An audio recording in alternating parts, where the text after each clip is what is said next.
Hello, gentlemen. Hey, Frank. Hey. Afternoon. Well, this is very exciting. I'm actually, I really like our different backgrounds. I kind of wanted to talk about that. Rod, before we get started, I'm going to just give everyone a few moments to jump in, to join in. Rod, first I want to start with you. What do you have behind you? Those look like photos. I can't necessarily make them out. Maybe there's a lake. I'm not entirely sure. Yeah, there could. I think there is a lake. One is a memorial at Pearl Harbor as a flag. One is a downtown. One is an old guy I caught sitting on the beach who was kind of framed in a fence in I think it was South Carolina. I actually started photography, so I enjoyed photography. When I was, I don't know, 14 years old, I went to a small school, and the science teacher came to me one day and he said, Rod, the high school yearbook is needing a photographer. And so two things: I'll teach you how to use a dark room, which, back in those days, everything was chemicals. And he said, the second thing is you get out of school and you get to hang out with high school girls. And I said, I'm in. So he taught me how to do photography. And ever since then, photography's been a hobby of mine. So. That's wonderful. So for those of you that are just joining, we're just a minute into this, and we're going to let people join. Welcome to our Reliable Leadership webinar series. We're just getting to know our two special guests today. Rod gave us the reason why a passion for photography started with a few solid reasons. I mean, so there you go. 14-year-old boy, yeah. Sure. 14-year-old boy. Michael, is that a fake background, or is that in fact a real beautiful looking library? And how often do you use that latter? I've been asked that question before. It is a real, it's much of my office, and there's books on three sides. And to my left is a kind of a shelf with books stacked horizontally. Those are books I haven't gotten to yet, but will. So it's real. This just happens to be my my home office. So and I'm not I learned on a trip that Rod and I took to Japan to do some teaching, high reliability teaching, that Rod is quite the photographer, and so he's way beyond amateurish. Has a lot of equipment. I have my equipment, of course, is my my phone. So that's my equipment. That's not Rod's. But I did become interested in printing photographs. And so in the last year, and I talked to Rod about this, I got a relatively inexpensive Epson printer that prints on photo stock and just does incredible work. Awesome. Very thick photo stock.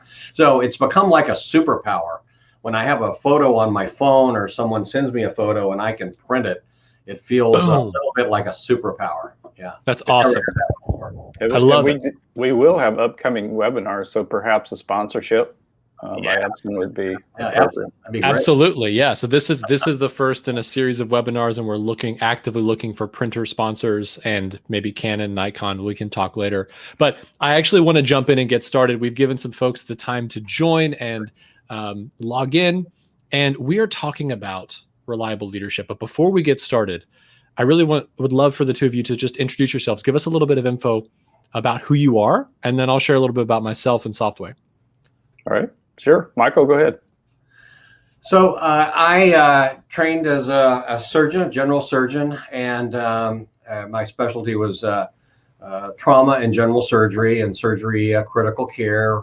Ran training programs and intensive care units and trauma services, and in a way sort of accidentally drifted into hospital management, and it ultimately got the better of me, and I began working as a chief medical officer, chief clinical officer full time, and did that, and in so doing, and in leading medical staffs as a chief of staff, I became highly interested in safety and quality, and then that led to high reliability.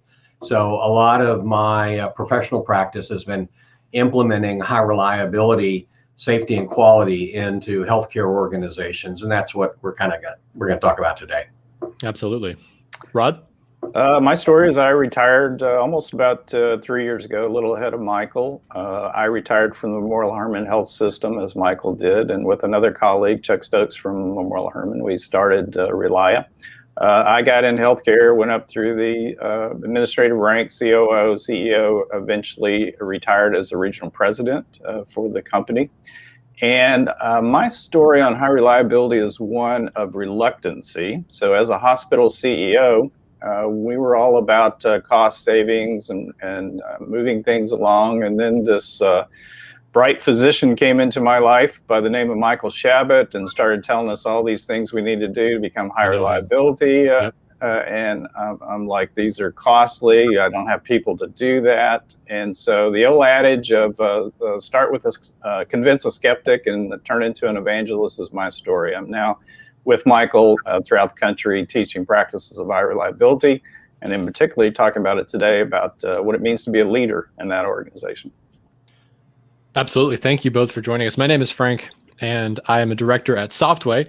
And I have a little story to tell you about how we found ourselves in this reliable conversation around leadership. And, you know, Mohammed Anwar is our CEO and president. He's not on the call with us right now, but I'm going to talk about some things that have happened in the past that if he was on the call, he would be totally fine with me sharing. So just FYI, if you're wondering, I'll probably still have a job tomorrow. But he started Softway when he was 20 years old, and 10 years later, he was living the good life. He was the CEO, pinnacle of success, nice car, flying planes, enjoying a fully paid off home. But in 2015, all of that crashed down, and we almost lost Softway for good. I had joined in 2014, and so I had seen some of the success, and then also this moment in time where we had to essentially lay off a large portion of our staff. And at that moment in time, as we laid people off in a very dehumanizing way, Mohammed started to recognize that it was his fault, that the attitude that he had for our organization and for the people of our company led to that moment. And his behaviors made Softway a toxic place to work. And so because he didn't really believe that behavior had any impact on culture, he just treated people however he wanted to. So I remember multiple times that he would be walking down a hall. I'm painting him like Thanos. He would be walking down a hall, and I would step into the room and kind of wait for him to pass. And most people would completely go quiet as he walked by because he was feared by people. So much so that when he would call our India team members, they would toss the phone around because no one wanted to talk to him. And like literally he'd ask the IT guy, he's like, why isn't this connection working? And he's like, the connection is fine. It's you know? And as he began to recognize that his behaviors led to this toxic environment, he started to understand that maybe he needed to change who he was and how he led from this perspective of, do I even care for the people that I'm leading? And in order to get the company back on track, he started to shift his mindset from I lead to I serve. And he wanted to make sure that he started to serve people not from a place of fear, but a place of love as a reliable leader. And that's when he really began to commit to what reliable leadership looks like. And so what's great about this conversation today is we're talking about reliable leadership in healthcare and how the type of tenets that we're discussing can actually become a high reliability organization. But it isn't just limited to healthcare. And for our organization, which was technology, he started to commit to becoming empathetic and trusting and vulnerable. He started to put other people's needs before his. He created a circle of safety where people were empowered to learn from their mistakes and forgive one another and create an environment of inclusion and belonging, something he's still striving to do today. The reason why I say this is because after that behavioral transformation, our company turned around and we began to experience some incredible growth from revenue and from team members and from morale. And we're now offering services and experiences and products that help build more reliability inside of organizations today. So I wanted to start there and set the stage, because now I want to hand it over to the both of you, and I want to talk a little bit about what reliability looks like in a healthcare environment and why reliability is now more important than ever before. Well, let me start, and then Michael does a fabulous job of describing what high reliability looks like in healthcare. But just to extend your point, One of the purposes of this webinar, and there will be additional ones, is we want to introduce healthcare leaders to not only the notion of high reliability, because frankly, high reliability is lagging a little bit in healthcare, but many other organizations, such as yours and Softway, have adopted these principles. And so in our coming episodes, we're going to have, for example, a CEO of a zoo. We wouldn't oftentimes think of a zoo as being high reliability, but if it wasn't, you would sure know it. We'll have, that's a Jumanji situation happening right there. We're going to have leaders from the airline and energy and nuclear and others. And so the point of these webinars is to explore high reliability, and each of us walk away with some learnings about this. But one of the things that we find in healthcare, and we only work in healthcare, is while there's this tendency to espouse the high reliability, the practices are not always there. And so that is sort of the framework and the format of which we'll conduct these webinars. But Michael is an expert in what high reliability looks like in healthcare, and so I'd love for him to jump in on that one. Take it away, Michael. Well, let me just say a few words. And there are certain industries and organizations where high reliability is called for. It might not be so in your usual retail establishment, although we all appreciate, accuracy and good service. But if you think about commercial aviation, nuclear power, nuclear submarines, the major theme parks, Disney, Six Flags, etc., and of course zoos, and many, many, many others, high reliability is crucial, and we take it for granted. Perhaps, maybe we shouldn't, but I just saw an article that showed that 12 years have gone by, and 8 billion passengers have flown on U.S. airlines since the last fatal accident, the fatal crash in 2009. Think about that. Hold on. 8 billion people have flown? 8 billion and 12 years of commercial flights. Of course, they were decreased during the pandemic, but we travel a lot, as a country, and that's just in the U.S. And I just read yesterday in the local paper of a 10-passenger, a large private plane that crashed in Dallas. NTSB completed its review of a crash about a year and a half ago. And the voice recorder of this is a private plane, but a large one, a twin-engine turbine plane. The voice recorder showed that the pilot did not do a pre-flight checklist. And in fact, that pilot has a history of skipping the checklist and lost an engine on takeoff, and unfortunately all 10 people died. So there's a reason. Now, healthcare organizations have typically not been thought of as high reliability organizations, but they are beginning to be realized that they should be. And there are, the original estimates of preventable accidents, fatalities in hospitals, was actually published in 1999, and the estimate was 48 to 96,000, and that's been superseded by subsequent papers in the literature, and it's unfortunately not accurately tracked because there aren't reportable statistics on this, but extrapolated from studies that have been done, up to 250,000 fatalities just in the U.S. a year, making it pre-COVID the third leading cause of death in the United States. So it's very important, and as a point of this webinar, it starts with leadership, and without reliable leadership in any of those organizations that I mentioned, not just healthcare, high reliability is not even possible. So reliable leadership is key. And I think that leadership is a different kind of leadership. There are a couple core principles to high reliability, and the one that we work with primarily is the idea of having as a core value of you as a leader and of the organization this concept of zero harm. And so zero harm means exactly that. We strive to create an environment, create procedures, hire and train people such that zero harm is first put upon any patient, but secondarily, it also spreads over to your medical staff, your employees, your community. and to do so requires one of the tenets is just preoccupation with failure. And so it's thinking about failure, looking for ways that failure may come into our processes, but having those two areas of focus as a leader is really very different than what we have been taught that a leader should focus on. You know, so the financials are important, turnover is important, but that focus on zero harm. In our experience, what we oftentimes see healthcare systems rely upon is a preoccupation with metrics. And that's very different than a preoccupation with failure. A metric we can be preoccupied, we can teach to the test.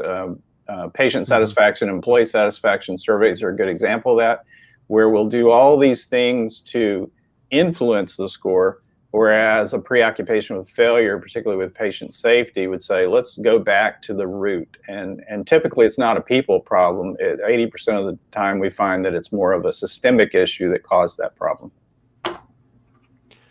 I'm interested to know, thinking about failure is such a unique way of approaching this. And I think, especially for those that are watching in the healthcare environments, even the word failure is something that people would push back against. So can you unpack that a little bit of what do you need to think about when you're thinking about failure?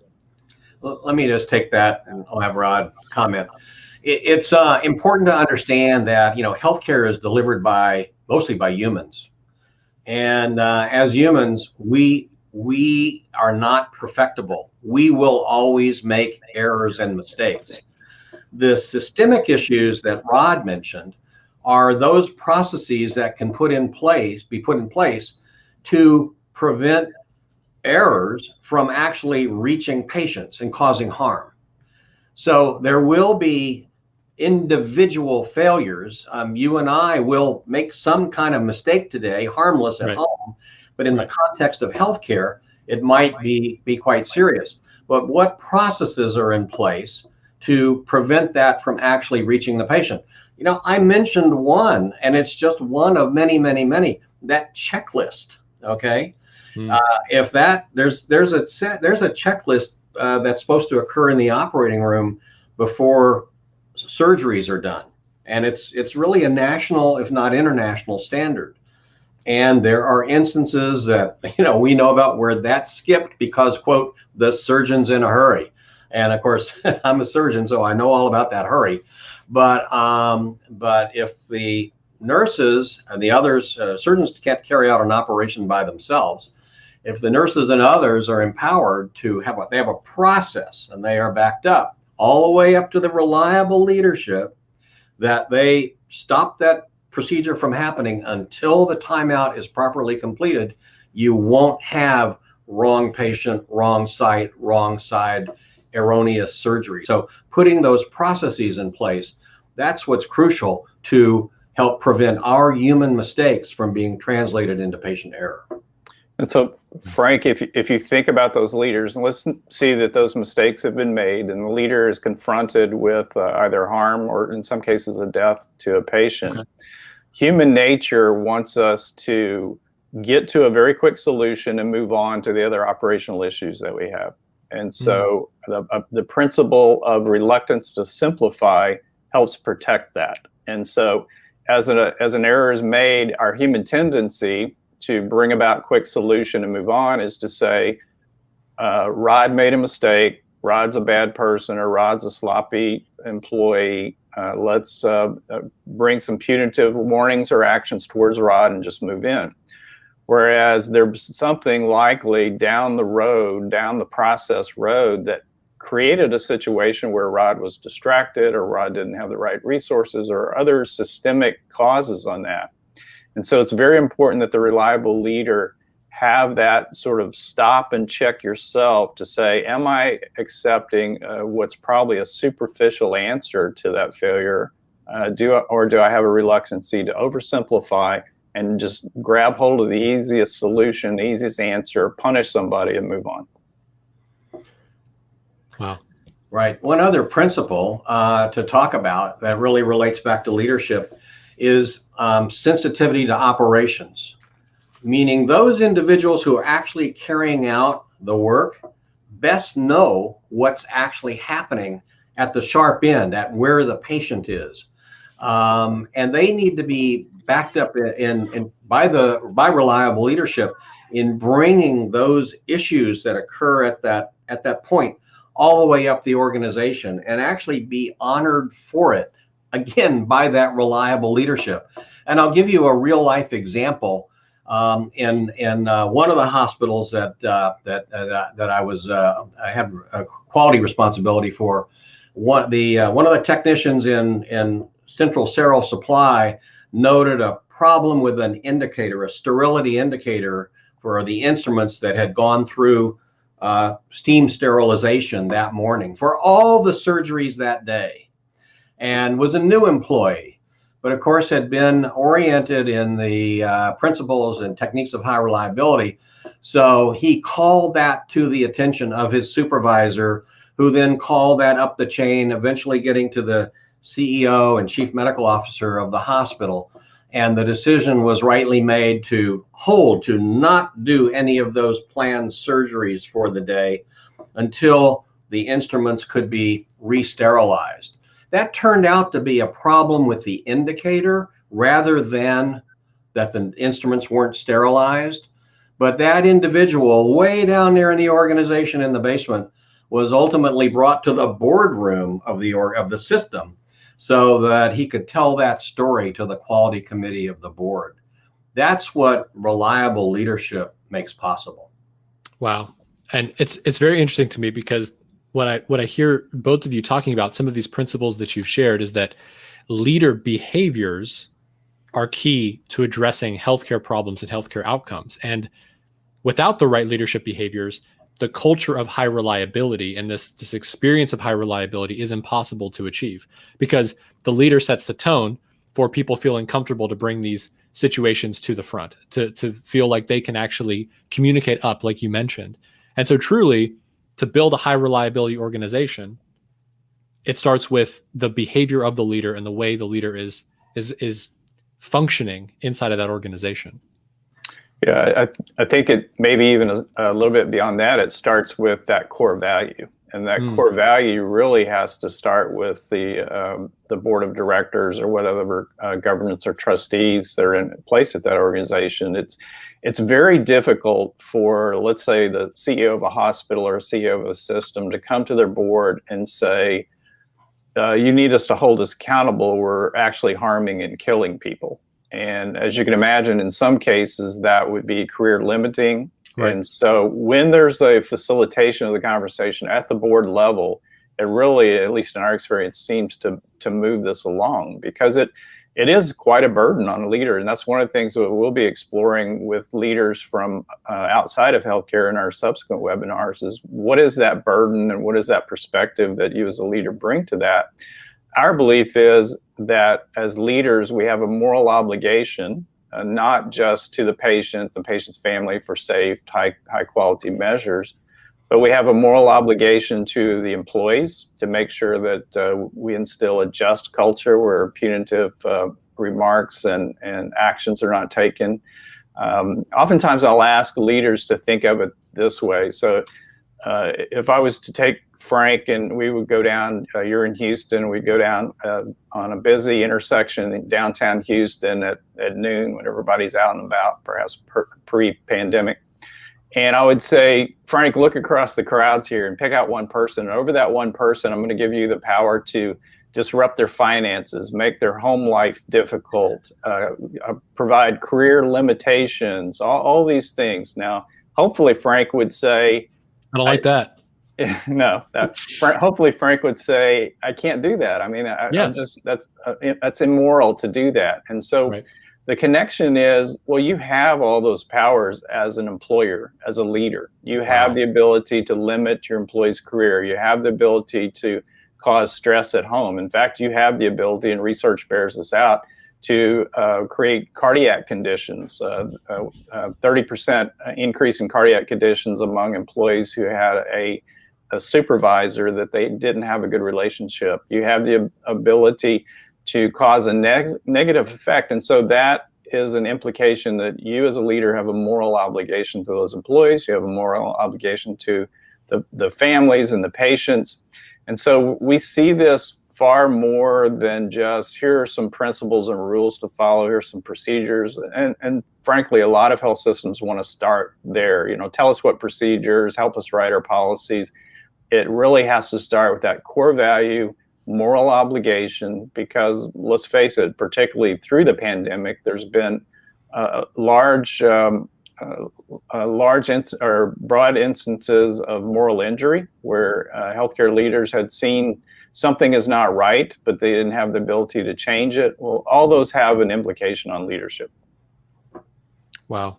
That's such a powerful story. You have all of the powers to do all of those things as a leader.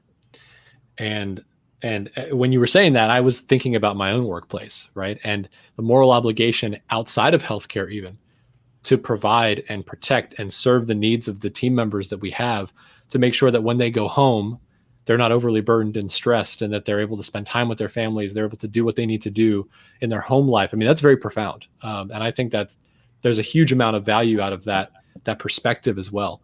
But I want to talk a little bit about, we've discussed a lot of the different components of a leader from the perspective of these different principles of high reliability, but what makes a high reliability organization? Not just when someone says, give me the checklists, give me the certification. Michael, can you just hand it to me? Can you print it off on the Epson? Like what type of actual components need to be in effect for a healthcare organization to truly be a high reliability organization? Well, Frank, I know the way you put it, it sounded far-fetched, but of course, Rod and I have been asked for the equivalent of exactly that. And, have you really? and what's the formula? Give us the policy, and if it was only that simple or straightforward, you'd be printing them all day. It would be wonderful, but what it takes is a commitment of the organization, and Rod really said it, a commitment at the highest level of the organization that zero harm is the core value, so that whenever a process or a project or a building or a new service is envisioned, that the first consideration is, well, can we do that safely or reliably? And I can tell you that, just speaking in general, we see hospitals or health systems, start advertising a center of excellence. We have a new center of excellence in cardiac surgery or gynecology or women's health or whatever. And so you can see the ads, but the question you have to ask, and what some of our experiences are, that the thrust was there to get some commercial thing going, but the underpinnings of it, like who will do the procedures, who will actually see the patient, what are the processes to ensure that all that is safe and really is high quality. You can just buy advertising in the paper or on billboards to call yourself a center of excellence, but are you really? Okay. So it's a core value of the organization, and then implementing all those hundreds and literally thousands of processes to make your care processes resilient, so that human errors, which cannot be erased. It's not a matter of hiring smarter people, better people, quote, more reliable people. I mean, if you think about it, literally all the professionals in healthcare went to graduate schools. They were at the upper parts of their classes all the way through. So you've already got the cream of the cream in terms of raw intelligence. What you just don't have are perfect people. So putting those processes in place from the top to the bottom of the organization, that's what takes time. And keep in mind, not that we want healthcare to take this long, but it took the major airlines, the commercial airlines of the world, 2 decades to become highly reliable. Yeah. And I think, Frank, that's sort of the litmus test we can use with some of our prospective clients. Is they say, we want to be a high reliability organization, and that's laudable. And then we tell them, Well, you'll never reach that. It's always a journey It's a to journey. high reliability. Nobody is ever fully high reliability such that you would get a certificate. And so that resiliency that Michael talked about, if it's not there, then most would just sort of hang their head and say, well, yeah, we were hoping to be a high reliability organization in 6 months and throw up some PowerPoints and everybody falls in line. There's not an end to it. There's always some place that we can protect and make more efficient and train better. It's a journey. It's not an end. And to that point, again, reliable leadership helps those at the front end bring forward those incidents that occur that cause no harm. Okay, most quote errors, etc., mistakes that people make in healthcare don't cause harm. Patients are tough. A wrong medication usually doesn't cause anything and cause a problem, and so on. A missed medication, of course, it could have catastrophic effects. That's why you need a reporting system for all of those subclinical events, those anomalies that occur, to come up through the organization and be looked at as intensely as if harm had occurred. Those kind of events are actually wonderful because nobody got hurt, and they help prevent something from happening the next time that happened. So again, it doesn't happen unless I keep harping on this, unless there's reliable leadership, and not just at the top. It's actually got to go. You have your board and your CEO and your C-suite. That's not enough in a large organization, or maybe any organization. It's got to go to all your other executives and the directors and the managers, and ultimately, literally, to every single employee of the organization, or it won't work. Yeah, and I was just gonna add, and that's why it's important to have a just culture. We sort of touched on that lightly, but a just culture is a culture in which errors do happen. If it's not a blameworthy error, and there can be some risks that people take or things harm that they do on purpose, those should be dealt with blame. But if not, then we quickly are taking punitive actions against employees when we shouldn't. And when they know that, the natural occurrence is that the flow of information stops. And so we may not even know those near misses that Michael just discussed, because there's not a culture of transparency and honesty and openness. And so, to his point, it's at that level of the employee, it's at that level of the practicing physician that culture is established, so that every day we're gaining more and more data about how we can improve ourselves on that journey towards high reliability. It's wonderful. So we've talked about zero harm. We talked about just culture. We've talked about how there needs to be alignment of reliable leadership, not just from the board all the way down to the employees. But one of the interesting things, we named this version of the webinar, this first episode, enhancing patient safety with reliable leadership. So I'd love for the two of you to describe what this type of outcome actually creates. Like the idea of enhancing patient safety. How can being a reliable leader create better patient care, better patient advocacy, and better patient safety?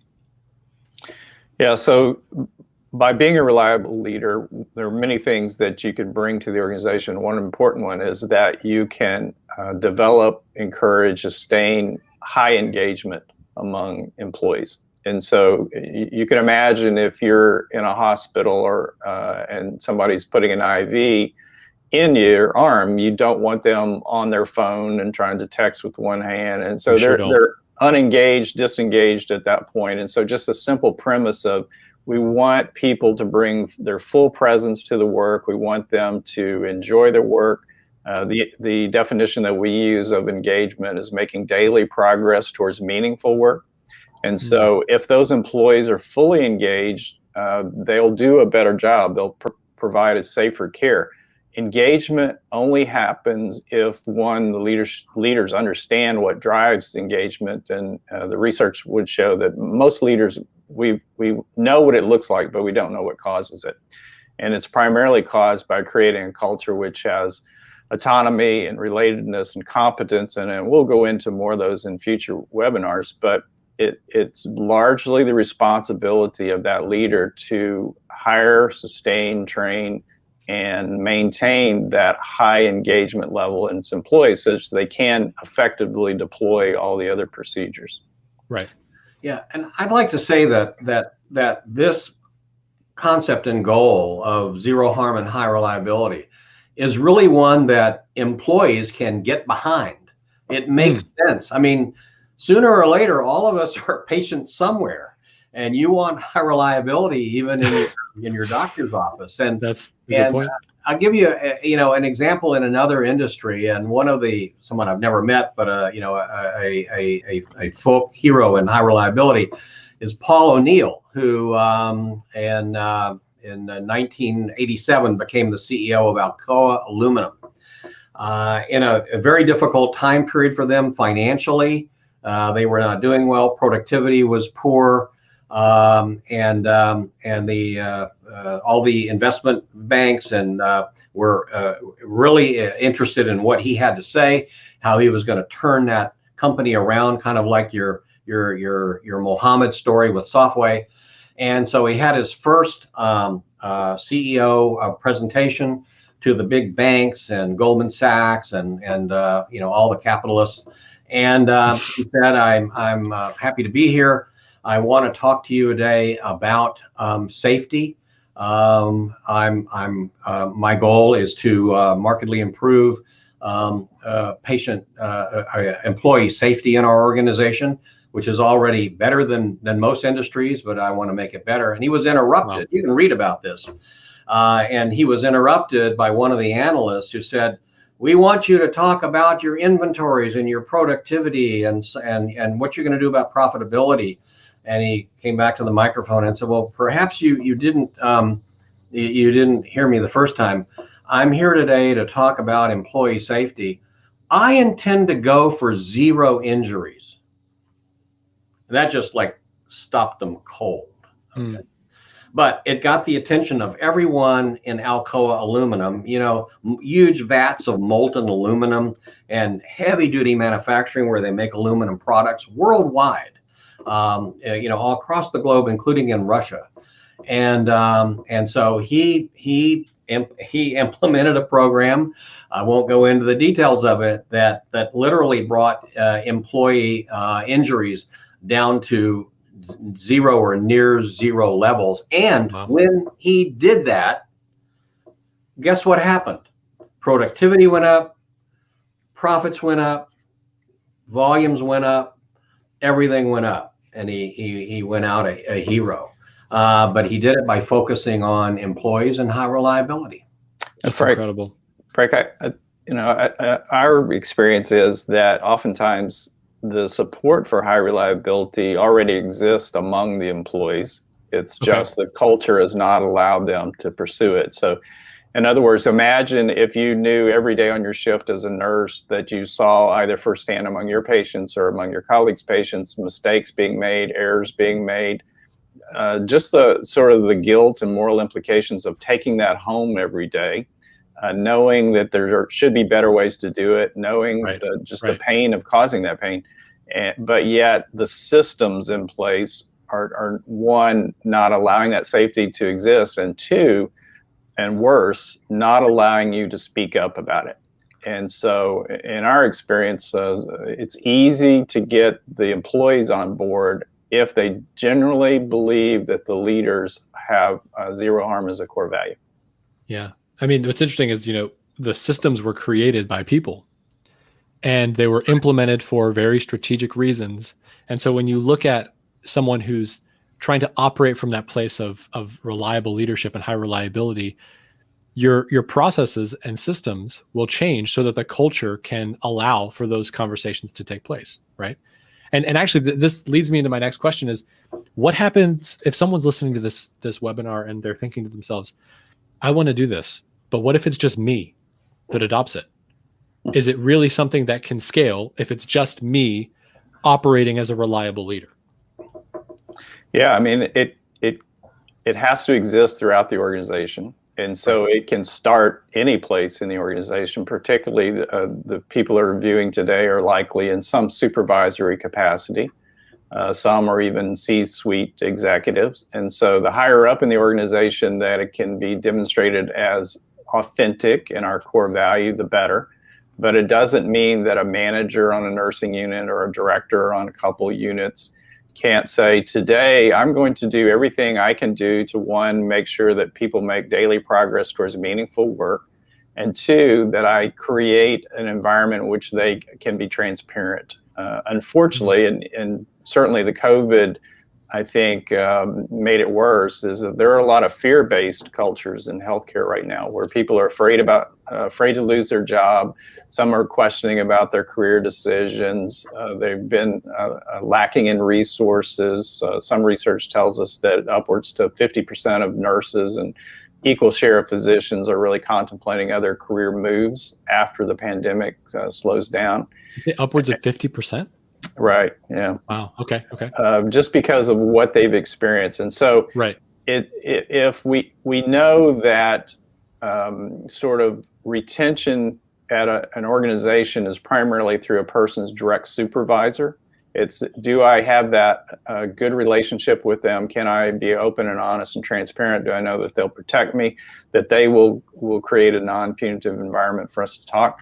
That's equally effective. It's not widespread through the organization as if the CEO did it or other C-suite members, but it can start there, because the implementation of these procedures, the day-to-day errors are made at at the point of care. That's why one of the principles of high reliability is this deference to expertise, that we as senior leaders really need to defer a lot of these decisions, a lot of the creations of these policies at the level that the work is getting done. But oftentimes we've created a culture in which people don't feel like they can innovate, don't feel like they can share because of that fear-based culture. Yeah, let me add that I think every healthcare leader who's on this call can certainly create in their own area of responsibility a high reliability culture. For an entire hospital or health system, it really requires it coming from the top of the top. But I can tell you that, when I had responsibility for multiple surgical intensive care units in one of my organizations, we created high reliability processes there that were unique to those units. I didn't have responsibility over medical units or neonatal units or whatever. I mean, all that came later. But we created, one of the other principles of high reliability is a commitment to resilience. So that can be done in many ways. One of the ways we did it was to ensure that every day, including holidays and weekends, when we made our daily rounds, our morning rounds on the ICU patients who are very sick, we always had the pharmacist, and we had a respiratory therapist, and we had the patient's nurse. Okay. Then we had a faculty physician and typically residents and fellows, but we had to have the team intact, because Lord knows the pharmacist knows a whole lot more about medications than any physician and any nurse, and the respiratory therapist really knows about the patient's breathing situation. We can all read the numbers, but they're the ones who are, actually at the bedside or dispensing the meds. And so we created that as a team, and we made fewer mistakes that way. Wow. That was the whole idea. You can do that in a unit, and I would encourage that because sometimes individuals on the call or in a position can't influence what's happening at the very top, but they can certainly contribute to the safety of their own unit. I love that. We at Softway we call that the crap umbrella. And here's what I mean.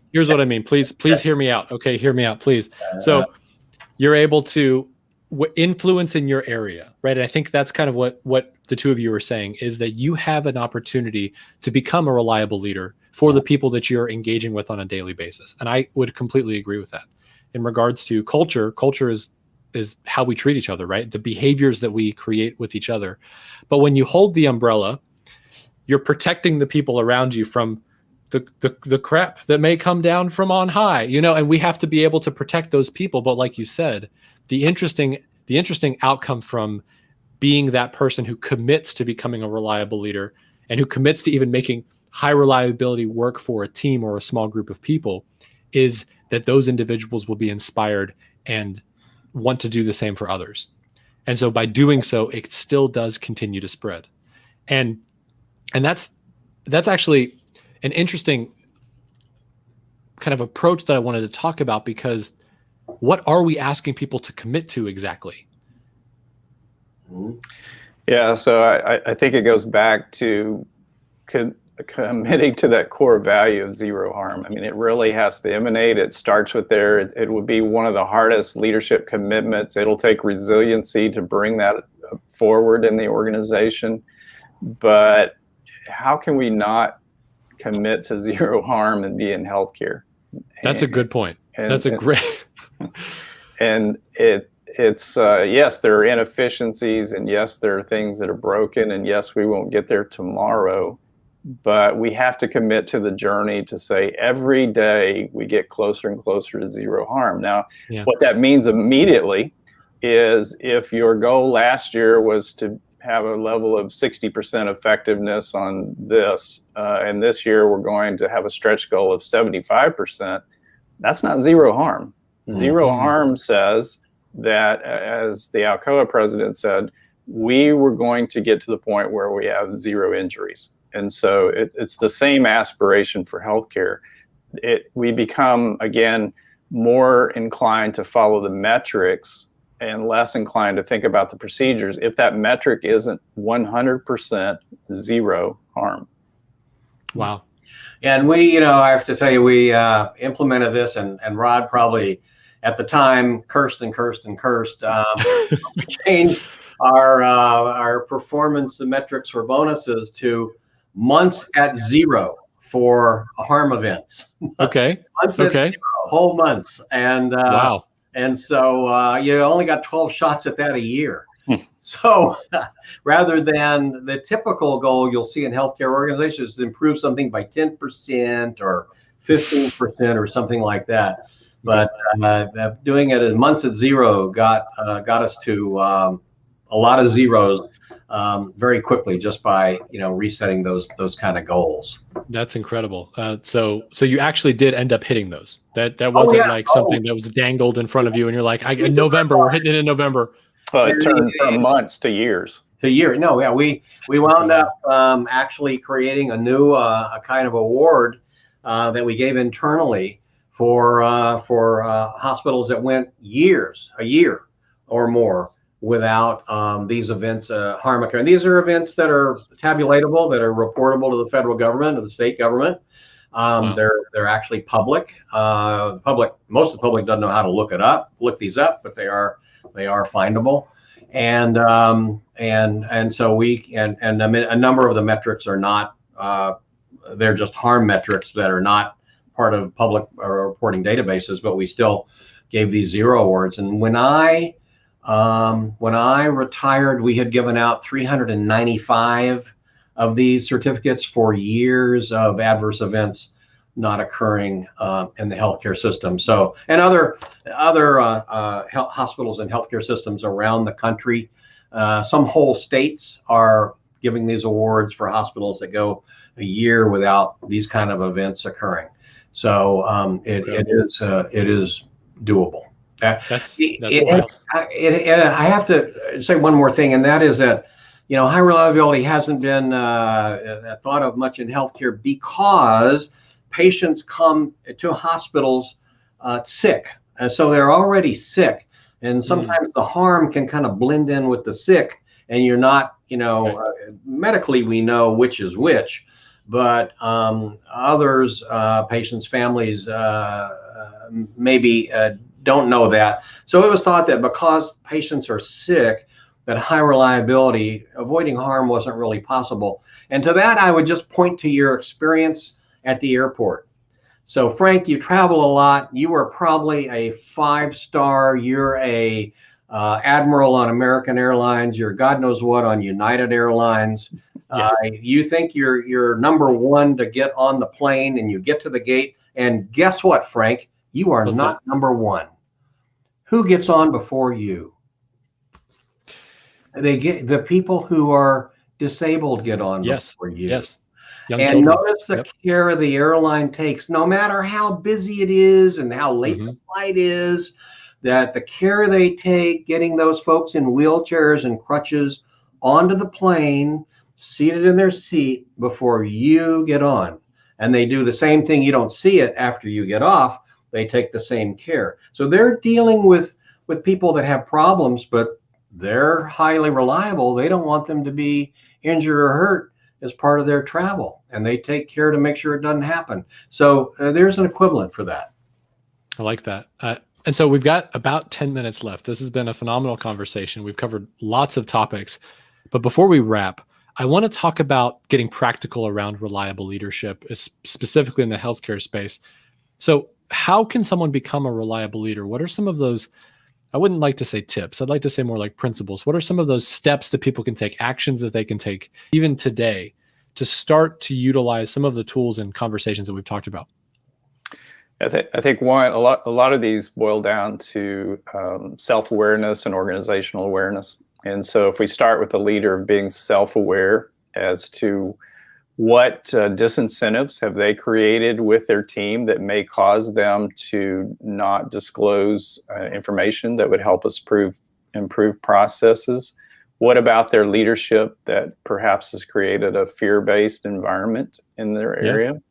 And then if the principle of making daily progress towards meaningful work is part of this engagement, am I actively hiring people that find our work meaningful? It's maybe surprising to people that are not in healthcare, but there are a lot of people in healthcare that don't find healthcare meaningful. And so it's our obligation as a leader to select.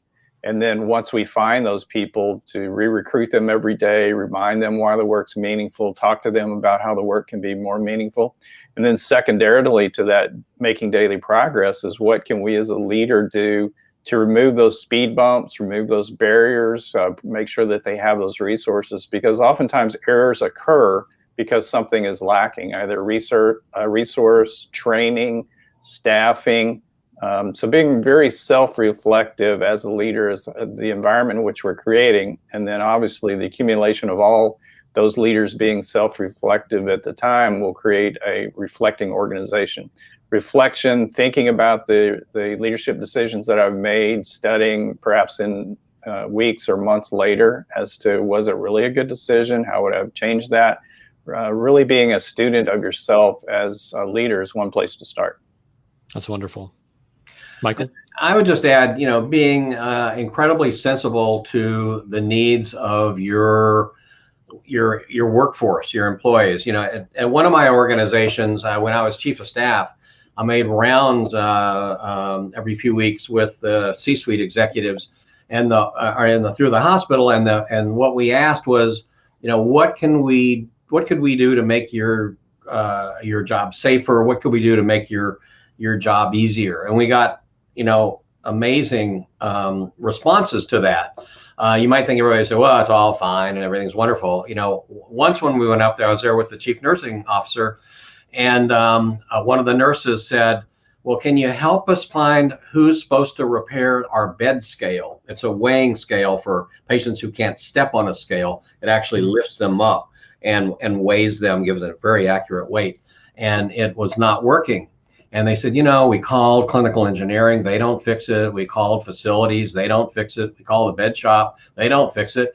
It's been broken for 2 weeks. We can't weigh patients, and we can't figure out who fixes it. So we said, well, we'll take care of that. Well, guess what we found out? Nobody in the hospital fixed it. Was going to fix it. We had to find out how to get this commercial scale. We had to do that because you think about the individual nurse on the floor isn't empowered, doesn't have a way to find out, how to get the manufacturer to fix it. So you find out things when you, as a, trying to be a reliable leader, you ask folks how their work really is going. If you just stay in your office and think things are going swell And like the Mohammed we heard about before, when you're driving off in your fancy sports car and you think that, you know, life is good, that's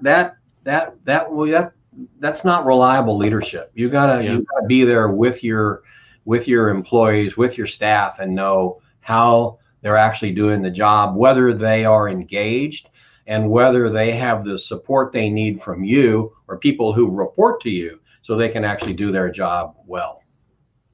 Well said. And I feel like, you know, when we talk about reliable leadership at Softway, we talk about empathy, we talk about trust, we talk about vulnerability, we talk about empowerment, forgiveness, and even inclusion. Like all of those components, you know, we've been speaking about them in how we've been discussing what a reliable leader is today, and how we treat each other. And I think that's a powerful tool, is just know your people, be empathetic to their needs, understand what they're going through, and be willing to commit to being someone that they can count on consistently, that will do the right thing. So, gentlemen, this has been awesome. It's been a blast to start up this first webinar with you. Like Rod mentioned earlier, we are going to have another episode that we would love to invite you to, that's actually happening on June 3rd. And like Rod mentioned, we're going to have lots of different individuals from different organizations around the world, some that you may consider to be high reliability, others that may surprise you. And before we close, gentlemen, I'd like to ask you to share anything that you're doing, or any websites or any information that you have for how people can get to know you a little bit more and some of the work that you're doing. Sure, they can go over to our website, reliahealthcare.com. It's RELIA. That's the first part of reliable.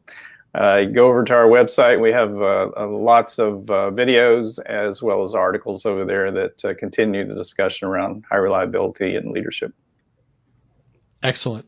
And our mission at Softway is to bring humanity back to the workplace. And over the past several years, we've brought thousands of leaders from over 45 different countries through our leadership experiences. With our partnership with Relia Healthcare, we are offering healthcare leadership experience as well. And we would love to invite you to attend. We'll have more information around what we call Seneca Leaders, which is a leadership experience that we've created specifically for leaders.